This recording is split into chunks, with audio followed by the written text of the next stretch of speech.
The MacBook Air is the most popular Mac computer of all time. It's a no-brainer. It's the price, it's the performance, it's the value. So why then did I buy a MacBook Pro? Well, let's talk about it in this video. Let's go.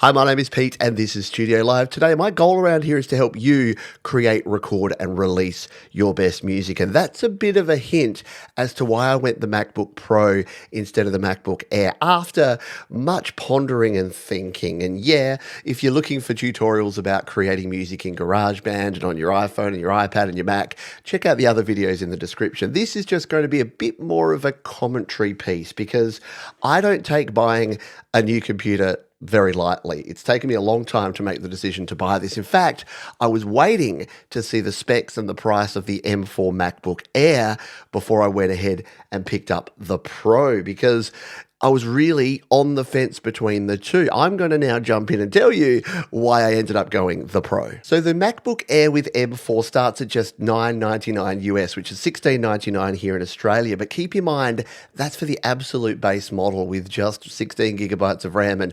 256 gigabytes of storage. Now, the number one reason that I wanted to upgrade from that is that I wanted more storage. I had my first Mac Mini with 256 gig and I wanted at least 1 terabyte. So I started speccing out the MacBook Air, and that's where I realized that as soon as I added a terabyte of storage, it got awfully close to the price of this. This MacBook Pro already had 1 terabyte of storage. By the time I added the additional storage, I thought there's other benefits that the MacBook Pro has which would be handy, such as the slightly larger screen. Yes, it's only 13.6 to 14.2, but I used to have a 14-inch MacBook Pro and I found the screen size and therefore the size of the keyboard and the layout a very nice handy size. So why 1 terabyte? Why not just keep it at 256 or even 512? Well, the difference here and the reason that I think you should buy a MacBook Pro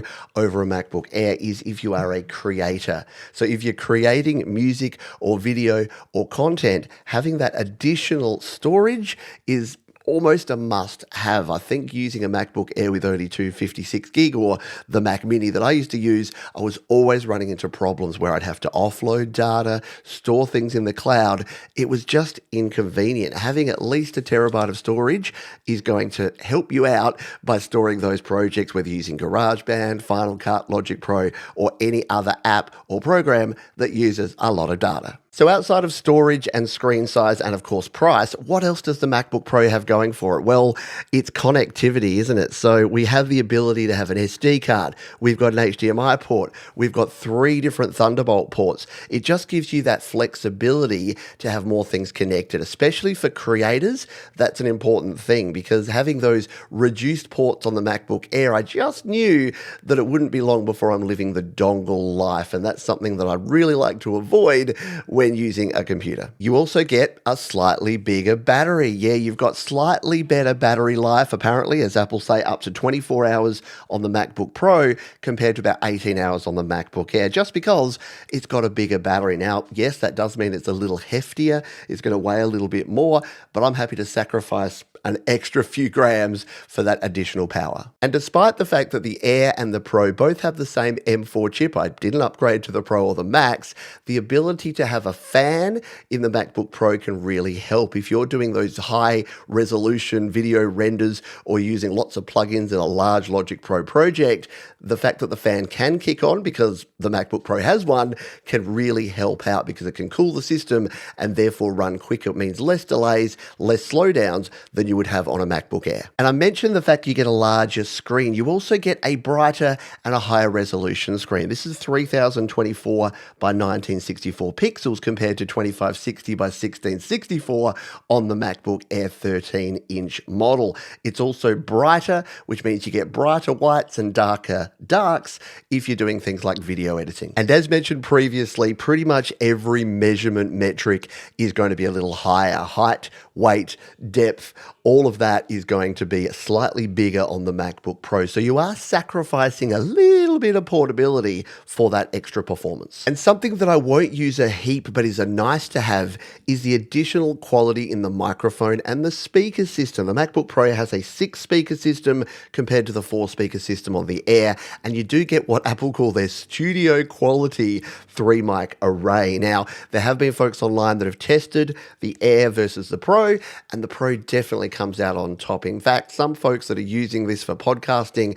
and video chats say that the microphone in this is almost up there with some consumer grade USB and XLR microphones. So that's a pretty good endorsement that at a pinch, if I needed to do some on-the-go live streaming, I could use the internal mic and kind of get away with it. And I mentioned it when we talked about the ports, but as well as having the additional Thunderbolt ports, yeah, you get HDMI, which might seem like a small thing, but for me, just the ability to plug into an external monitor through a separate connector and then still have all of my USB-C type connectors for my other peripherals is kind of a handy thing to have. And another thing that may be a small thing for some folks, you get the 70-watt power adapter in the box. Now, in the MacBook Air, again, you can upgrade from the 35-watt to the 70-watt, but this one comes with the Chungus adapter out of the box, which just ensures that you can charge a little faster, which is going to help because you've got that bigger battery. Finally, let's talk dollars and cents. If I spec'd up the MacBook Air 13-inch with 1 terabyte of storage,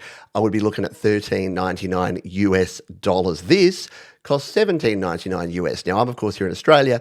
We pay a little extra, at least for now. So it's worth considering, is that extra $400 US or your country's equivalent worth it for what you get in the MacBook Pro? If you're a creator, I think it does. I think having the slightly additional screen size, better battery life, brighter screen, additional ports, the addition of a fan if you're starting to process things, I think all of those things add up to the fact that the MacBook Pro is the best buy right now if you are a creator. If you're using it as a consumer, as a consumption device, I think the MacBook Air is just fine. So what do you think? Are you in the market for a new MacBook? Have you been tossing up between the Air and the Pro? Hopefully this gave you some fuel for thought. If you are looking to buy anything at all for your home studio or anything for your home, check out my studio gear guide over at studiolivetoday.com/gear. There's a bunch of affiliate links there, which means if you make a purchase, they break off a chunk and send it to me. I hope you found this one useful, and I'll see you next time.